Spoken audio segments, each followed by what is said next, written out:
राग द्वेष के विजेता, मोक्ष मार्ग के प्रतिपादक चरम तीर्थंकर श्रमण भगवान महावीर स्वामी के चरणों में कोटि कोटि वंदन करते हुए एक भवावतारी, चर्चा चक्रवर्ती, भीष्म प्रतिज्ञाधारी, अखंड बाल ब्रह्मचारी, आचार्य सम्राट पूज्य श्री जयमल जी महाराज साहब के चरणों में कोटि कोटि वंदन। जय गच्छाधिपति, व्याख्यान वाचस्पति, उग्र विहारी, वचन सिद्ध साधक, 12वें पट्टधर, आचार्य प्रभु श्री पार्श्वचंद्र जी महाराज साहब, मेरे अनंत आस्था के आयाम, मम जीवन उद्धारक, परम पूज्य गुरुदेव डॉक्टर श्री पदम चंद्र जी महाराज साहब के चरणों में कोटि कोटि वंदन करते हुए सभी गुरु भगवंतों के चरणों में वंदन करते हैं। गुरुदेव श्री की आज्ञा से आत्मबंधुओं, अनंत अनंत ज्ञानी, सर्वज्ञ सर्वदर्शी तीर्थंकर प्रभु महावीर स्वामी, जिन्होंने संसार के भव्य प्राणियों को अपनी साधना के माध्यम से जन जन को जागृत किया।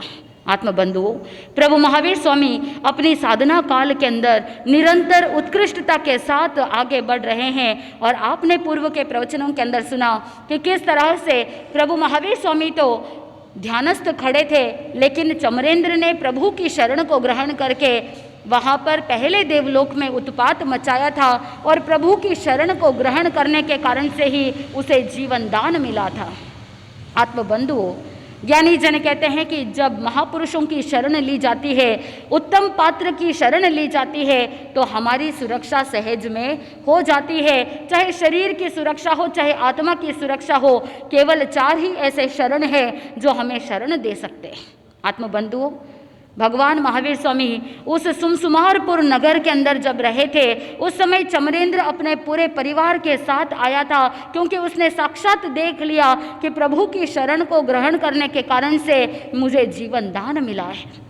अब प्रभु महावीर स्वामी का वो महाप्रतिमा का जो तपस्या चल रही थी वो पूर्ण हो चुकी थी, इसीलिए प्रभु वहाँ से विहार करते हैं। सुमसुमारपुर नगर से विहार करके भगवान भोगपुर पधारते हैं। और जब भगवान महावीर स्वामी भोगपुर आते हैं, उस समय महेंद्र नाम का एक क्षत्रिय वहाँ पर आता है। और वो महेंद्र बहुत ज़्यादा क्रूर स्वभावी था, उसके मन में हमेशा क्रोध रोष की भावना रहती थी। और जैसे ही भगवान महावीर स्वामी को ध्यानस्थ देखा तो मन के अंदर क्रोध आ गया और उसी के कारण से भगवान महावीर स्वामी को मारने के लिए दौड़ता है।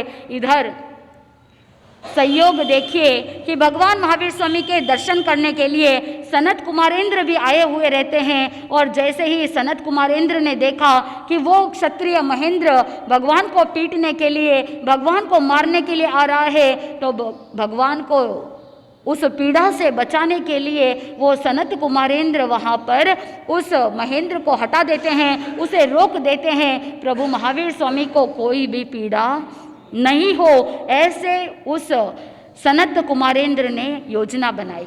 आत्मबंधुओं, प्रभु महावीर स्वामी भोगपुर से आगे नंदी गांव और नंदी गांव से आगे मेढक गांव पहुंचते हैं। आत्मबंधुओं, यहाँ पर भी एक ग्वाला भगवान महावीर स्वामी को मारने के लिए आता है, लेकिन इंद्र महाराज अपने ज्ञान बल से जान जाते हैं और इंद्र उसे रोक देते हैं। आत्मबंधुओं, प्रभु महावीर स्वामी के साधना काल का ये 11वां वर्ष पूर्ण हो चुका था, चातुर्मास पूर्ण हो चुका था। और प्रभु महावीर स्वामी विहार करते करते अब मेढक गांव से कौशाम्बी नगरी पहुंचते हैं। आत्मबंधुओं, जब भगवान महावीर स्वामी कौशाम्बी नगरी पहुंचे, कौशाम्बी नगरी के अंदर राजा शतानिक राज्य करते हैं और शतानिक राजा की महारानी मृगावती। आत्मबंधुओं, और इस राजा शतानिक का मंत्री था सुगुप्त और उसकी पत्नी थी नंदा। आत्मबंधुओं, इसी नगर के अंदर एक धनावह सेठ था और धर्मिष्ठ वो धनावह सेठ और उसकी पत्नी थी मूला। आत्मबंधुओं, जब भगवान महावीर स्वामी कौशाम्बी नगरी में पधारते हैं, एक दिन पौष मास के कृष्ण पक्ष की प्रतिपदा के दिन यानी पौष वद एकम के दिन प्रभु महावीर स्वामी मन के अंदर एक भावना रखते हैं कि मैं निरंतर तपश्चर्या कर रहा हूँ, मुझे अब और ज़्यादा अपने कर्मों की निर्जरा करनी है, अब मेरे साधना काल का अंतिम पड़ाव है। इसीलिए भगवान महावीर स्वामी ने कठोर अभिग्रह धारण कर लिया। आत्मबंधुओं, ज्ञानी जन कहते हैं कि जब भी कभी जीवन के अंदर बहुत ज़्यादा अंतराई पड़ रही हो तो अंतराई कर्म को तोड़ने का पूज्य गुरुदेव डॉक्टर श्री पदम चंद्र जी महाराज साहब कहते हैं कि अगर अंतराई कर्म को जल्दी से जल्दी तोड़ना है तो सरल उपाय एक ही है, अभिग्रह युक्त तपश्चर्या करना। आत्मबंधुओं, दंडन मुनि को भी अंतराय कर्म इतने तीव्र थे कि वहाँ पर उनको उनकी लब्धि का आहार नहीं मिल रहा था, और जब भी कभी गोचरी के लिए जाते तो दंडन मुनि को आहार मिलता ही नहीं। तो साथ वाले मुनियों ने सोचा कि इनके कितने घोर अंतराय है कि जिसके कारण से जब गोचरी जाते हैं तो आहार नहीं मिलता। एक काम करते हैं, इनकी मदद हम कर देते हैं। तो जो साथ में मुनि वृंद थे वो उनको कहते कि आप चिंता मत कीजिए, आपके लिए हम आहार लेकर के आ जाएंगे। और जिस दिन दंडन मुनि की अपेक्षा से जाकर के गोचरी के लिए जाते दूसरे मुनिराज, अंतराय कर्म इतने तीव्र कि वहाँ पर उनके निमित्त से भी आहार उन मुनियों को भी नहीं मिलता। उस समय दंडन मुनि मन के अंदर चिंतन करते, आक्रोश नहीं था, डिप्रेशन में नहीं गए, विचार नहीं किया, बस एक ही आत्मचिंतन कि मेरे ही अंतराय कर्म ऐसे तीव्र है कि जिसके कारण से मैं स्वयं आहार लेने के लिए जाऊं तब भी आहार नहीं मिलता, और जब मेरे निमित्त से कोई दूसरे मुनिराज भिक्षाचर्या के लिए जाते तो भी आहार नहीं मिल पाता। आत्मबंधुओं, वहाँ पर तो दंडन मुनि कौन से शासन के समय में थे? अरिष्टनेमि भगवान के शासन में थे। अरिष्टनेमि भगवान के पास जाकर के वंदन करते हुए कहते हैं, भगवान अगर आपकी आज्ञा हो तो मैं अभिग्रह युक्त तपश्चर्या करना चाहता हूँ। और ऐसा अभिग्रह धारण किया कि जब तक मुझे मेरी लब्धि का आहार नहीं मिलता तब तक मैं भिक्षाचर्या को ग्रहण नहीं करूँगा। आत्मबंधुओं, अंतराय कर्म को अगर तोड़ना है तो अभिग्रह धारण करना होगा, और अभिग्रह धारण करने के बावजूद दंडन मुनि को आहार मिलता नहीं है। और एक बार जब दंडन मुनि भिक्षाचर्या के लिए जब पर्यटन कर रहे थे उस समय रथ के अंदर श्री कृष्ण राजा वहाँ से गुजरते हैं, और जैसे ही दंडन मुनि को देखा तो वहाँ रथ से नीचे उतर करके दंडन मुनि को वंदन करते हैं। और जैसे ही उस मिठाई की दुकान में हलवाई जो बैठा था उसने देखा कि 3 खंड के नाथ श्री कृष्ण वासुदेव रथ से उतर करके मुनिराज को वंदन कर रहे हैं, तो हो सकता है कि ये कोई महापुरुष होंगे, इसीलिए उसने भावना भाई और दंडन मुनि को आहार बहरा दिया, लड्डू बहरा दिए। और उस समय दंडन मुनि ने सोचा कि आज मेरा अभिग्रह पूर्ण हुआ है और आज मेरे अंतराय टूटी है, आज मुझे मेरी लब्धि का आहार मिला है। जैसे ही प्रभु के पास गए, गोचरी दिखाई, और उस समय वो दंडन मुनि कहते हैं, भगवान आज मेरी अंतराय टूटी है, आज मुझे मेरी लब्धि का आहार मिला है। तो भगवान कहते हैं कि ये तुम्हारी लब्धि का आहार नहीं है, ये तो श्री कृष्ण वासुदेव की लब्धि का आहार है। क्योंकि श्री कृष्ण वासुदेव ने तुम्हें वंदन किया, इसीलिए उस हलवाई ने सोचा कि ये बहुत बड़े महापुरुष होंगे, ये सोच करके उसने आहार बहराया। तो ये आहार तुम्हारे अभिग्रह के हिसाब से उपयोग में लेना कलपता नहीं है। दंडन मुनि उस चूरते हुए लड्डू को चूरते चूरते मन के अंदर आत्मचिंतन इतना तीव्र बढ़ा, मन के अंदर बड़ा पश्चाताप हो रहा है कि मैंने पूर्व में ऐसे कौन से अंतराय कर्म बांधे जिसके कारण से आज इतनी अंतराय देखने को मिल रही है कि मुझे मेरी लब्धि का आहार नहीं मिल रहा है। आक्रोश नहीं था, रोष नहीं था, मन के अंदर पश्चाताप था कि मेरे ही ऐसे कर्म है कि पूर्व में मेरे कर्म के कारण से ही आज मुझे उसका फल भोगना पड़ रहा है। आत्मबंधुओं, लड्डू चूरते चूरते भावों की श्रेणी ऐसी ऊपर चढ़ी कि चढ़ते चढ़ते शुक्ल ध्यान की श्रेणी में पहुंच गए और केवल ज्ञान, केवल दर्शन की प्राप्ति हो गई। आत्मबंधुओं, भाव किस समय बदल जाते हैं कोई भरोसा नहीं। एक क्षण में वो भाव इतने उत्कृष्ट हो जाते हैं, और बहुत बार ऐसा होता है कि एक ही क्षण में जो भाव आए थे वो भाव उतर जाते हैं। आत्मबंधुओं, इधर भगवान महावीर स्वामी ने भी अभिग्रह धारण किया, क्योंकि वो विशेष कर्मों की निर्जरा करना चाहते थे। और जब भी कभी अभिग्रह ग्रहण किया जाता है तो वहाँ पर 4 अपेक्षाओं को ध्यान में रखा जाता है: द्रव्य, क्षेत्र, काल और भाव। प्रभु महावीर स्वामी पौष मास के उस कृष्ण पक्ष की प्रतिपदा के दिन अभिग्रहों को धारण करते हैं। मन के अंदर चिंतन किया, द्रव्य से उड़द के बाकुले हो और वो बाकुले सूप के अंदर एक कोने में हो।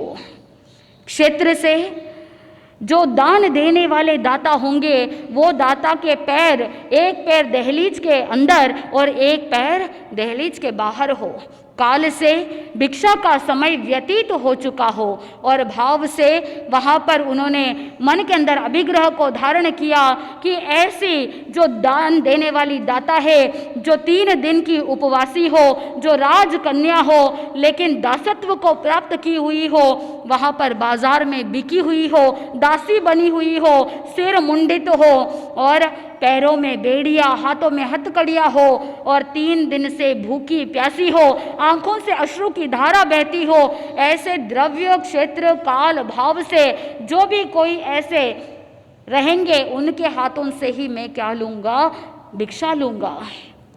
अभिग्रह को धारण कर लिया और अभिग्रह को धारण करने के पश्चात प्रभु महावीर स्वामी पारणा के लिए कौशाम्बी नगरी के अंदर गवेषणा करते, लेकिन क्योंकि अभिग्रह पूर्ण नहीं होता, लोग बहुत भक्ति भाव से आहार के लिए प्रभु को भावना भाते, लेकिन भगवान महावीर स्वामी कुछ आहार नहीं लेते और वैसे ही बिना गोचरी लिए ही लौट जाते। 1 दिन नहीं, 2 दिन नहीं, ऐसे करते करते प्रतिदिन प्रभु महावीर स्वामी गवेषणा करते, प्रभु महावीर स्वामी प्रतिदिन गोचरी के लिए जाते, लेकिन अभिग्रह तो वो होता है जो कभी किसी के सामने प्रकट नहीं किया जाता है। आत्मबंधुओं, किसी को नहीं पता आखिर भगवान महावीर स्वामी आहार की गवेषणा करते हैं, आहार के लिए आते हैं, भिक्षाचर्या के लिए आते हैं, लेकिन बिना कुछ लिए ही वापस लौट जाते हैं। ऐसे करते करते 4 महीने बीत गए। प्रभु को अभिग्रह पूर्ण न होने के कारण से प्रभु ने आहार ग्रहण नहीं किया, अन्न जल भी ग्रहण नहीं किया। सभी लोग परेशान है, पूरे नगर के अंदर चर्चा हो रही है कि भगवान महावीर स्वामी प्रतिदिन गोचरी के लिए आते हैं, प्रतिदिन गवेषणा करते हैं, लेकिन बिना कुछ लिए ही लौट जाते हैं। एक दिन भगवान महावीर स्वामी उस नगर के जो मंत्री थे सुगुप्त, उसकी पत्नी के वहाँ आते हैं। यानी नंदा जैसे ही देखती है, मंत्री तो राजसभा के अंदर है, इधर हवेली के अंदर कौन है, उस सुगुप्त मंत्री की पत्नी नंदा जैसे ही वो झरोकों में से देखती है, सामने से भगवान महावीर स्वामी उस हवेली की ओर आ रहे हैं, तो देख करके बड़ी प्रसन्नता हुई। आज मेरा सौभाग्य है कि प्रभु को पारणा करवाने का अवसर मिलेगा। प्रभु महावीर स्वामी गोचरी के लिए आए हैं, मेरा आज अहो भाग्य है कि मैं उन्हें सुपात्र दान दूंगी। वो नंदा वहाँ से नीचे उतरती है, आकर के प्रभु को वंदन करती है, नमस्कार करती है और बहुत भक्ति भावना से आहार बहराने का प्रयत्न करती है, लेकिन क्योंकि अभिग्रह पूर्ण नहीं हुआ तो भगवान महावीर स्वामी बिना कुछ आहार लिए ही लौट जाते हैं। जैसे ही भगवान महावीर स्वामी वापस लौटे तो नंदा बहुत उदास हो जाती है, बहुत शोकाकुल हो जाती है, बहुत ज़्यादा उसे बुरा लगता है कि मैं कैसी अभागिन हूँ कि मैं प्रभु को पारणा नहीं करवा सकी, मैंने प्रभु को आहार नहीं दिया।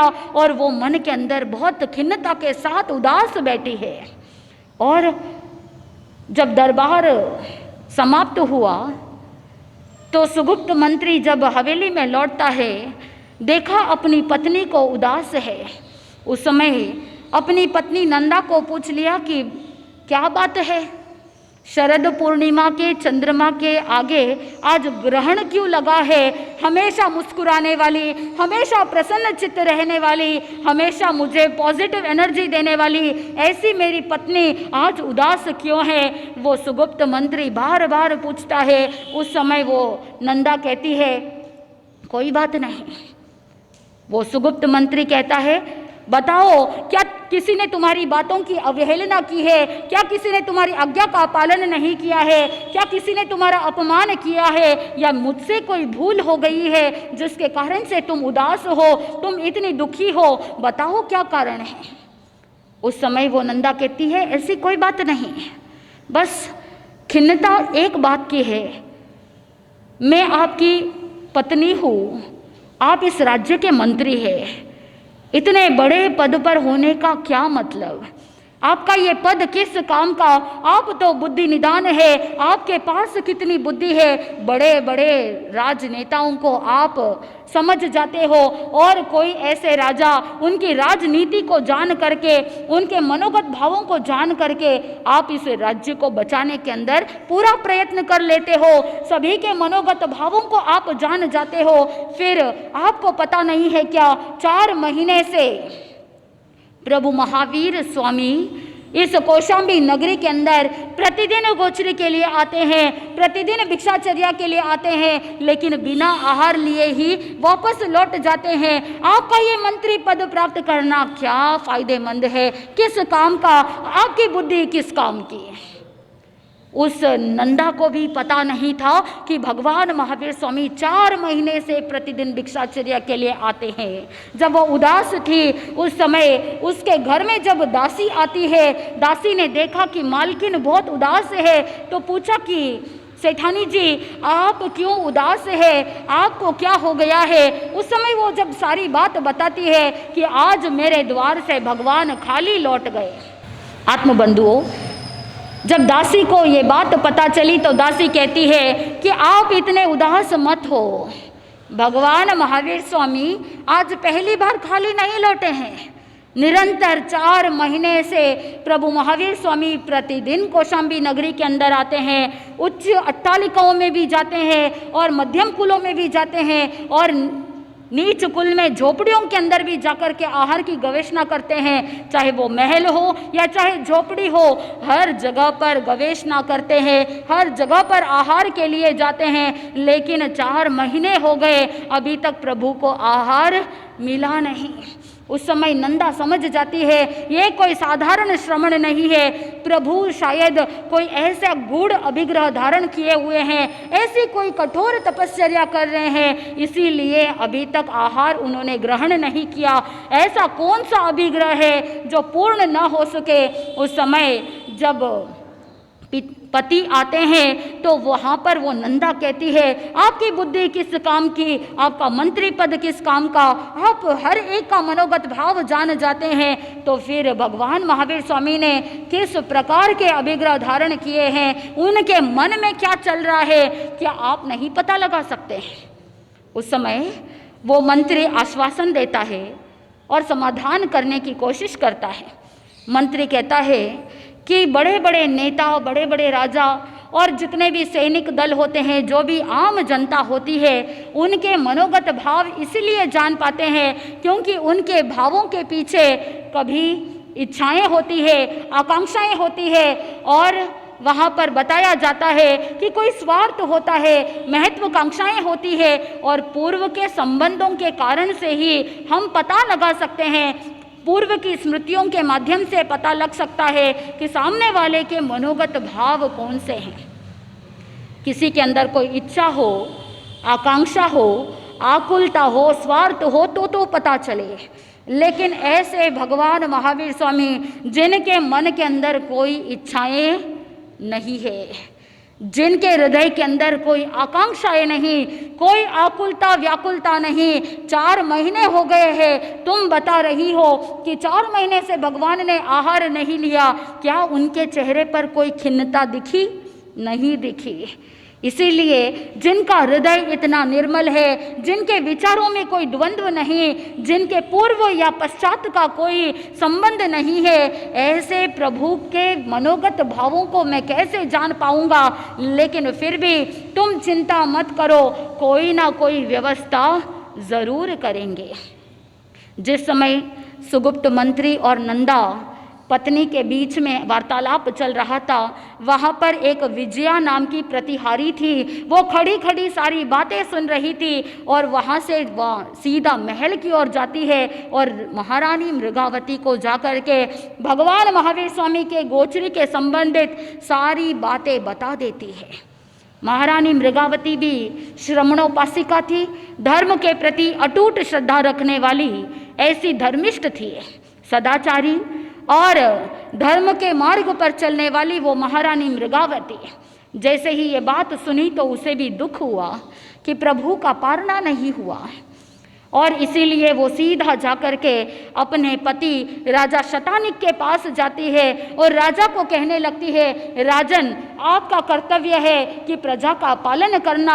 आप प्रजा की बड़ी चिंता करते हो, प्रजा की पूरी पालना करते हो, प्रजा के सुख दुख का आपको बड़ा ख्याल रहता है, लेकिन आपका ये राज्य का राजा बनना किस काम का। आपके इस कौशाम्बी नगरी के अंदर भगवान महावीर स्वामी ऐसे श्रमण और संत 4-4 महीने से भिक्षाचर्या के लिए घूम रहे हैं, भ्रमण कर रहे हैं, लेकिन फिर भी उनका अभिग्रह अभी तक फलित नहीं हुआ है। तो फिर आपका ये राज्य किस काम का। आप राजा बने हैं तो क्या काम के हैं, क्या करेंगे। मुझे तो बड़ा दुख हो रहा है। उस समय राजा शतानिक उस महारानी मृगावती को सांत्वना देते हैं, समाधान करते हैं, तुम चिंता मत करो, मैं कुछ ना कुछ व्यवस्था जरूर करूंगा। जल्दी से जल्दी पता लगा लेंगे कि प्रभु महावीर स्वामी ने कौन से अभिग्रह धारण किए हैं और उन्हें पूर्ण कैसे किए जा सकते हैं। बुलाया मंत्री को और मंत्री को बुला करके कहा, पता लगाओ कि भगवान महावीर स्वामी ने किस प्रकार के अभिग्रहों को धारण किया है और क्यों उन्होंने आहार ग्रहण नहीं किया। उस समय वो मंत्री कहता है कि ये तो अभिग्रह जब धारण किए जाते हैं तो हर एक श्रमण, हर एक संत के अलग अलग अभिप्राय होते हैं, इसीलिए मनोगत भाव समझ में नहीं आते कि कौन किस अपेक्षा से अभिग्रह को धारण करते हैं। आत्मबंधुओं, प्रभु महावीर स्वामी ने ऐसे कठोर अभिग्रह धारण किए कि उनका सफल होना बहुत सरल नहीं था।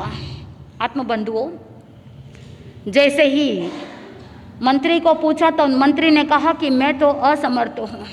फिर पूछा, तथ्यवादी उपाध्याय जी को बुला करके पूछा कि आप बताइए कि भगवान महावीर स्वामी के अभिग्रह कौन से हो सकते हैं, उन्होंने कैसे अभिग्रहों को धारण किया। तो वो तथ्यवादी उपाध्याय भी बता देते हैं कि मैं तो जान नहीं पाऊंगा, क्योंकि जो श्रमण होते हैं, जो संत होते हैं, वो पिंडेशना, ग्रहणेशना आदि ऐसा समिति का पालन करते हैं। उनके आहार पानी लेने की अलग प्रकार की विधि होती है और जब आहार पानी को ग्रहण करते हैं और विशेष तपश्चर्या करते हैं तो अभिग्रहों को धारण करते समय द्रव्य, क्षेत्र, काल, भाव की अलग अलग अपेक्षाएं होती है। इसीलिए सामान्य जनता ऐसे पता लगा नहीं सकते हैं। मैं इसमें असमर्थ हूँ। सारी विधि बता दी, द्रव्य, क्षेत्र, काल, भाव की जानकारी दे दी, ऐसा समिति के बारे में भी पूरी जानकारी दे दी और साधु संत आहार पानी ग्रहण करते हैं तो उसके पीछे विधि विधान क्या होता है, किस प्रकार के नियम होते हैं, किस प्रकार के रूल्स रेगुलेशंस होते हैं, सारी चीज़ें बता दी। तो राजा शतानिक पूरे राज्य के अंदर हर एक जनता को बोध दे दिया कि कैसे आहार पानी की गवेषणा की जाती है, तो कैसे आहार बेराना, सारी बात बता दी, सभी लोगों को शिक्षा दे दी। तो अब जैसे राजा वैसी प्रजा। राजा ने ऑर्डर दे दिया कि जब भी भगवान महावीर स्वामी भिक्षाचर्या के लिए आए तो पूरा पूरा विवेक रखना है, कभी असुस्ता ना हो और विवेक रखते हुए जो विधि विधान बताया है उसके अनुसार प्रभु को आहार पानी बेराना और प्रभु के पालना करवा देना। राजा की आज्ञा का पालन हर एक प्रजा कर रही है, पूर्ण रूप से विवेक रख रहे हैं और आहार पानी की विधि को भी जान लिया, सभी प्रजा पालन कर रही है। लेकिन ये क्या हो गया कि भगवान महावीर स्वामी अभी तक आहार ग्रहण नहीं कर रहे हैं। आत्मबंधुओं, भगवान महावीर स्वामी के इस तपश्चर्या को 6 महीने पूर्ण होने के लिए सिर्फ 5 दिन बचे थे। ऐसे समय में अब पूरे नगर के अंदर चर्चा चल रही है, हर एक व्यक्ति के मुंह में एक ही बात है कि भगवान महावीर स्वामी ने ऐसे कौन से कठोर अभिग्रह धारण किए जिसके वजह से अभी तक पालना नहीं हुआ। कालांतर के अंदर भगवान महावीर स्वामी ने जब अभिग्रह धारण किया उसके पूर्व चंपा नगरी के अंदर एक घटना घट गई। आत्मबंधुओं, चंपा नगरी का राजा दधिवाहन और उस दधिवाहन की पत्नी धारिणी देवी। आत्मबंधुओं, दधिवाहन और धारिणी महारानी की पुत्री वसुमती, कौशाम्बी नगरी का राजा शतानिक दधिवाहन से वैर रखता था। और अचानक से एक बार शतानिक अपनी सेना को लेकर के नाव भर करके सेना लेकर के जाता है और अचानक इस चंपा नगरी पर धावा बोल देता है, आक्रमण कर देता है। और जैसे ही दधिवाहन को पहले की कोई सूचना नहीं मिली और बिना सूचना के वहां पर वो दधिवाहन हक्का बक्का रह जाता है, वो तैयारी नहीं कर पाता है और उसी के कारण से डर के मारे वो चंपा नगरी को छोड़ करके भाग जाता है।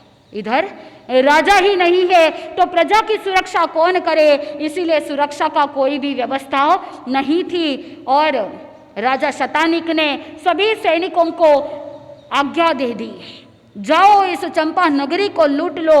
और इस तरह से लूटना, जिस जिस व्यक्ति को जो जो चीज़ें हाथ में आए वो लूट लेना और जिसको जो हाथ लगे वो वस्तु उसकी हो जाएगी। आत्मबंधुओं, बहुत से लोगों ने कितने ही लोगों के ऊपर अत्याचार किया, कुछ लोगों की हत्या भी हो गई। जिसने सैनिकों का अवरोध किया, जिसने विरोध किया, उसको मार डाला या उसे बंदी बना लिया गया और महिलाओं को भी लूट लिया। कितने सारे नगर के लोग गांव को छोड़ करके वहाँ से पलायन होते गए और कुछ ऐसी महिलाएं थी जो अपने शील की सुरक्षा के लिए जबान खींच करके वहाँ पर मृत्यु के घाट उतर गई। बहुत लूटपाट हुई, बहुत सारे सैनिकों ने बहुत से लोगों को लूट लिया।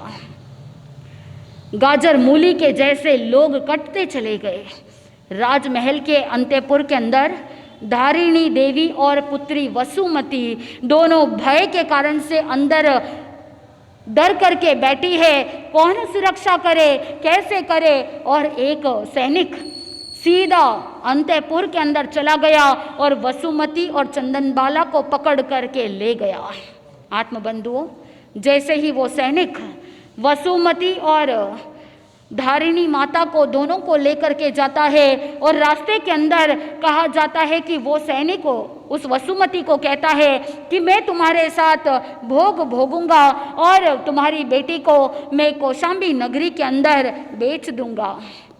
जब ये दुर्भावना के बारे में पता चला, धारिणी देवी मन के अंदर विचार कर रही है, क्यों मुझे मृत्यु नहीं आई। ये इस तरह के नेगेटिव दुख भरे पीड़ाजनक शब्द सुनूं, उससे पहले ही प्राण पंखेरु उड़ जाते तो अच्छा होता। अब अगर मृत्यु मुझे प्राप्त नहीं हुई, अभी तक मैं मरी क्यों नहीं। अगर मर जाती तो ऐसे कुशील सेवन की बातें तो नहीं सुननी पड़ती। और वो अपने आप में इतनी शौक में है, इतनी दुखी हो गई कि कहा जाता है, एक कुछ ग्रंथों के अंदर कथाकार कहते हैं कि उसे अचानक से शोक इतना ज़्यादा हो गया कि जिसके कारण से उसे हृदय की गति बंद हो गई, वो मृत्यु को वहीं पर प्राप्त कर जाती है। और कुछ कथाकार कहते हैं कि उसने अपने जीभ खींच करके वहाँ पर अपने आप को घाट पहुंचा देती है, मृत्यु के घाट उतर जाती है।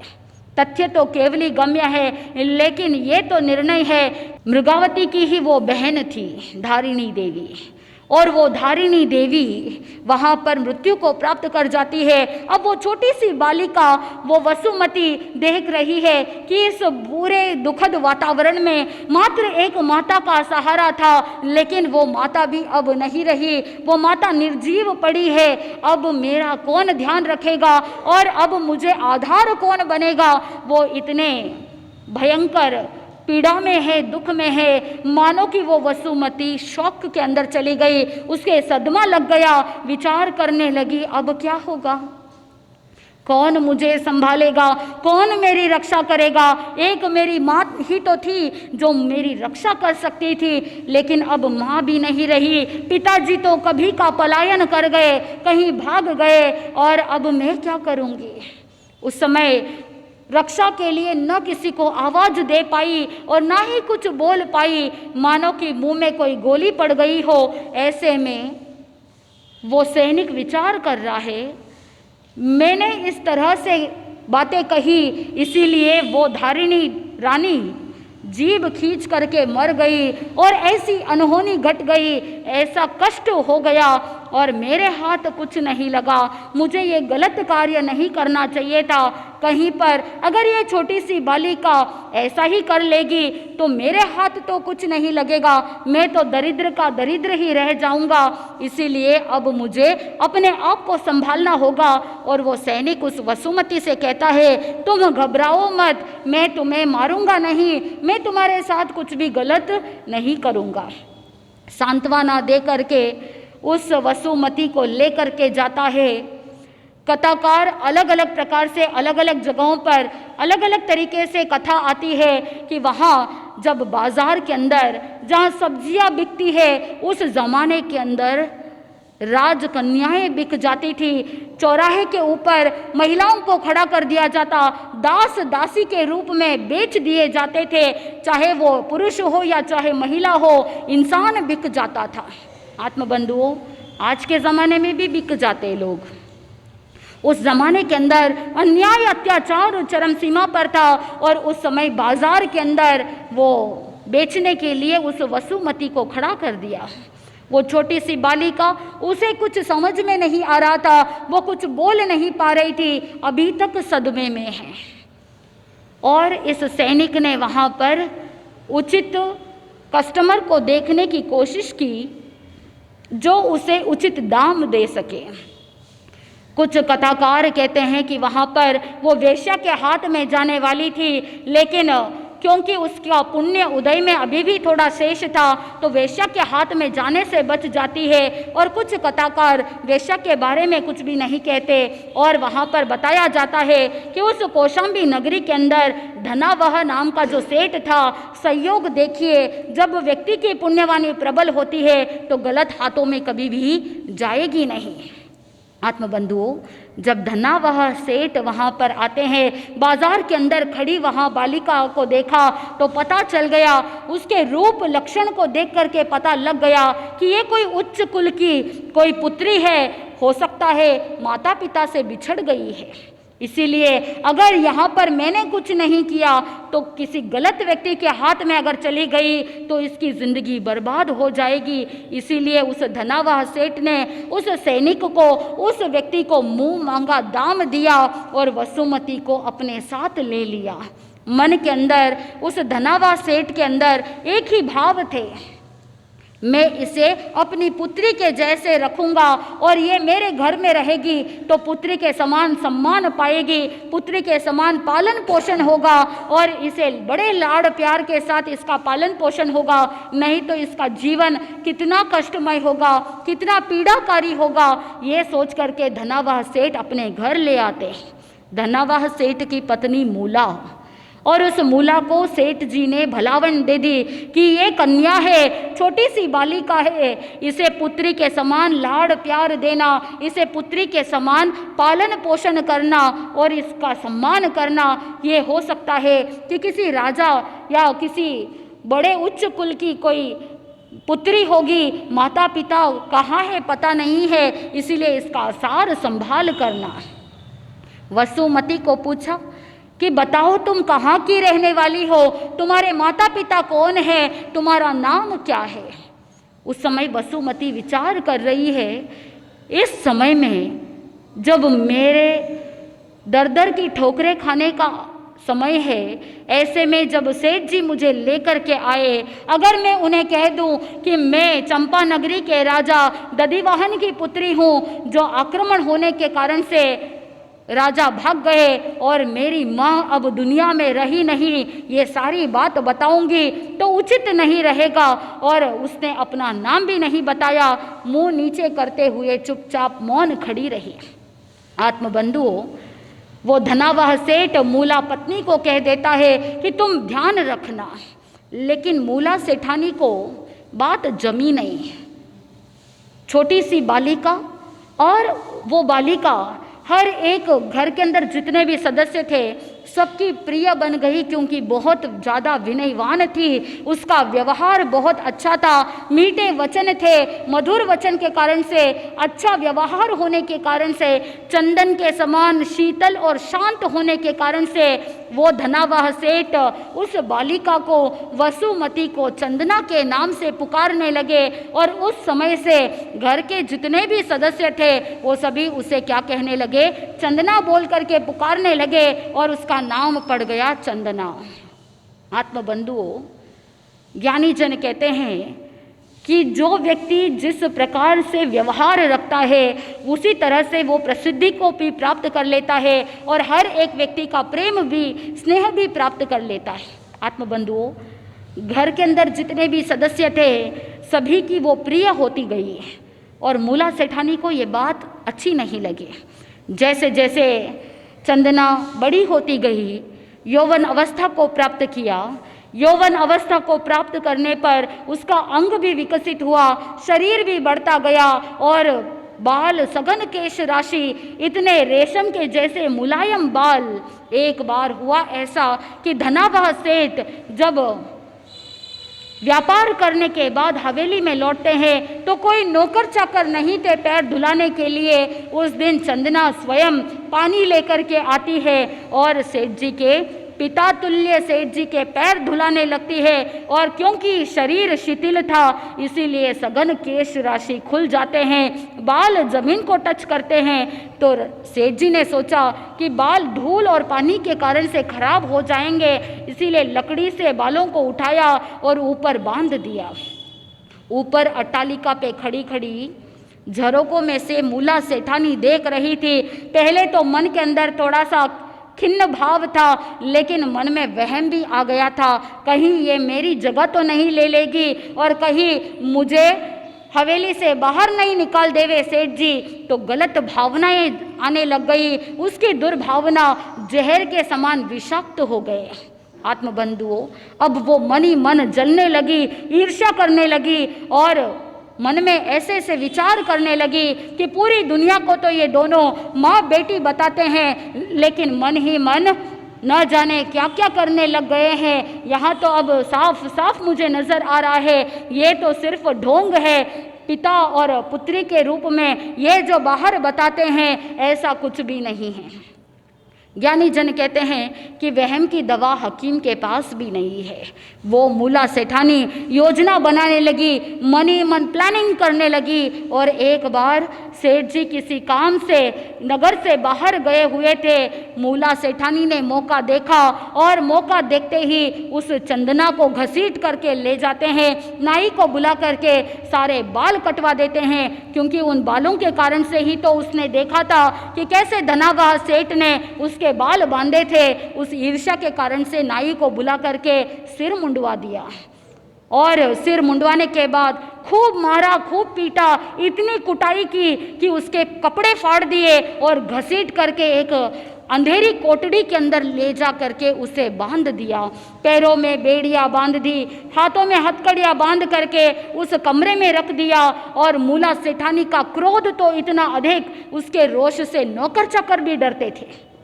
ऐसे में मूला सेठानी ने वार्निंग दे दी, घर के अंदर जितने भी दास दासी थे, जितने भी नौकर चाकर थे, सभी को वार्निंग दे दी, खबरदार अगर किसी ने सेठ जी को या किसी को कह दिया इस घटना के बारे में, किसी को पता नहीं चलना चाहिए, और कोई पूछे तो कहना कि मूला सेठानी तो अपने पीहर गई है और चंदना के बारे में कोई भी किसी को कुछ भी नहीं कहेगा।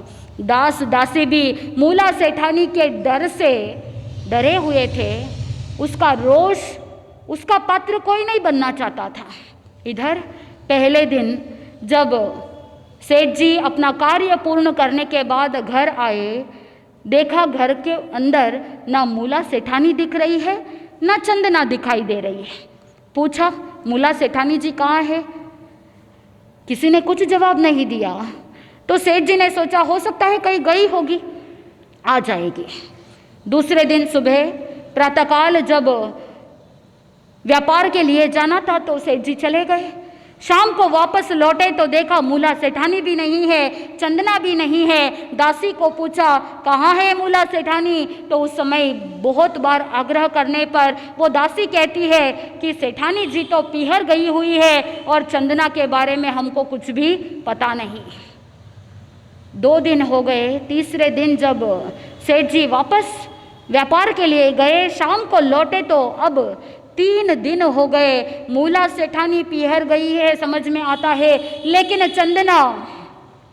चंदना 3 दिन से गायब है और वो कहाँ है पता नहीं है। अब उनके मन में डर बैठ गया, कहीं कोई अनिष्ट तो नहीं हुआ है, कहीं चंदना के साथ कुछ गलत तो नहीं हुआ है। इसीलिए दास दासियों को बुलाया, सेवकों को बुला करके थोड़ा सा रोष में आकर के तेज आवाज से वो सेठ जी कहने लगे, सही सही बता दो, अगर तुम्हें पता है कि कहाँ पर है चंदना बता दो सीधी तरीके से, और अगर उसके साथ कोई अनिष्ट हो गया, मुझे अगर जानकारी मिल गई कि उसके साथ कुछ गलत हो गया है तो तुम लोगों को बहुत दंड मिलेगा और तुम लोगों को इस हवेली से निकाल दिया जाएगा, और मेरी बातों को हल्के में मत लेना।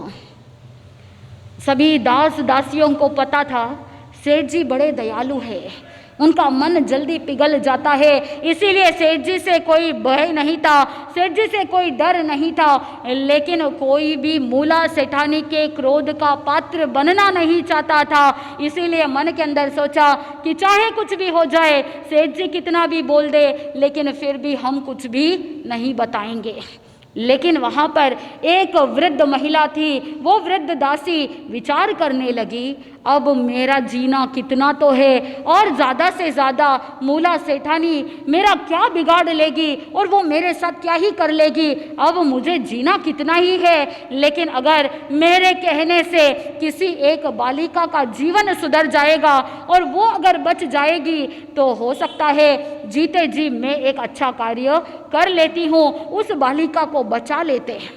उस समय वो वृद्ध दासी सेठ जी को सारी बात बता देती है, और जैसे ही सारी बात बताई तो सेठ जी को बहुत दुख हुआ, और वो वृद्ध दासी इशारा करती है कि इस अंधेरी कोठरी के अंदर उसे बंद किया गया है और किसी का कोई वार्तालाप नहीं है, खिड़कियां दरवाजे सब बंद है। वहाँ पर वो चंदना 3 दिन से भूखी प्यासी विचार कर रही है, कहाँ तो मैं राजकन्या थी और कहाँ कर्मों की गति कैसी है कि मैं यहाँ एक एक दाने के लिए तरस रही हूँ।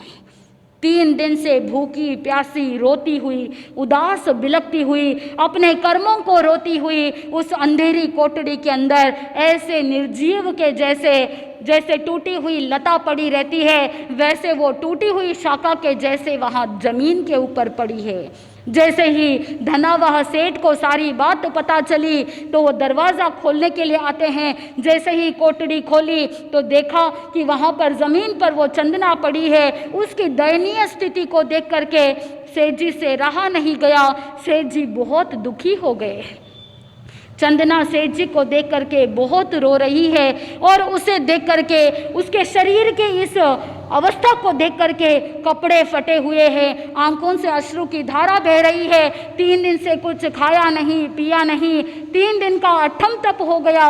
ऐसे में वो सेठ जी के आंखों से भी आंसू की धारा बहने लगी। सेठ जी कहने लगे, चंदना अभी रुको, मैं जाकर के तेरे लिए कुछ भोजन लेकर के आता हूँ, थोड़ा सा कुछ खा ले, और उसके बाद मैं लोहार के पास जाऊँगा और वो आकर के तेरी बेड़ियाँ और हथकड़ियाँ निकाल देगा। जब तक मैं लेकर के आता हूँ तब तक तुम क्या करना, भोजन कर लेना।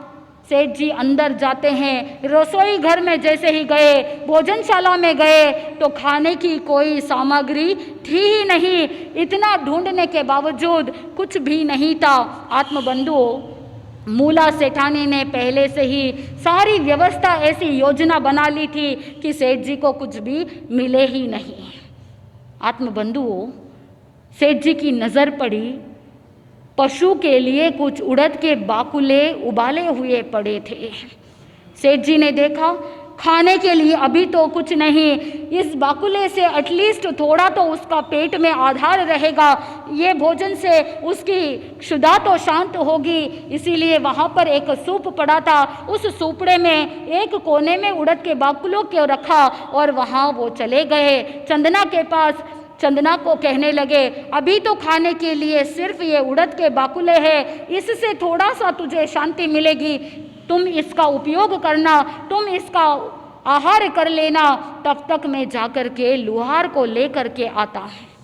आत्मबंधुओं, इधर चंदना उस सूपड़े के अंदर जो उड़द के बाकुले हैं उसे देखते देखते मन के अंदर विचार कर रही है, कहाँ तो मैं राजकन्या थी, कहाँ मैं बहुत सारी सैकड़ों दासियों से सेवा प्राप्त करती थी, कितनी सेविकाएं मेरी सेवा में हमेशा रहते थे और मेरी भोजनशाला में प्रतिदिन सैकड़ों लोग भोजन करते और कितना दान पाते थे, और आज मैं एक एक दाने के मोहताज में पड़ी हूँ और मुझे आज खाने के लिए उड़द के बाकुले मिल रहे हैं। कैसी कर्म की गति है, कहाँ मैं राजकुमारी थी और आज मैं यहाँ पर दासी के रूप में यहाँ पर बैठी हूँ।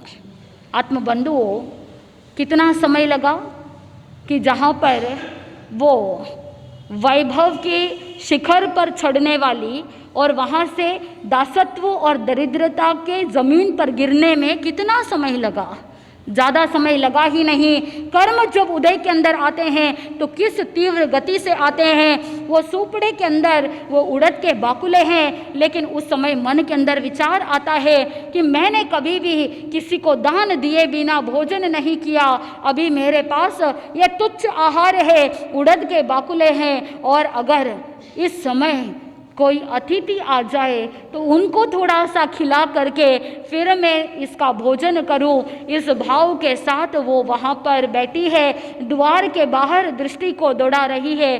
क्या भगवान महावीर स्वामी चंदना के द्वार आएंगे? क्या भगवान महावीर स्वामी चंदना के हाथों से पारना करेंगे? उनका पारना होगा या वहाँ पर एक कंडीशन और बच जाएगी, और अगर पारना होगा तो देवता उन्हें पंच दिव्य वृष्टि करेंगे, तो वो पंच दिव्य वृष्टि में आया हुआ धन वैभव किसके पास जाएगा? क्या राजा शतानिक भी चंदनबाला के पास आएंगे?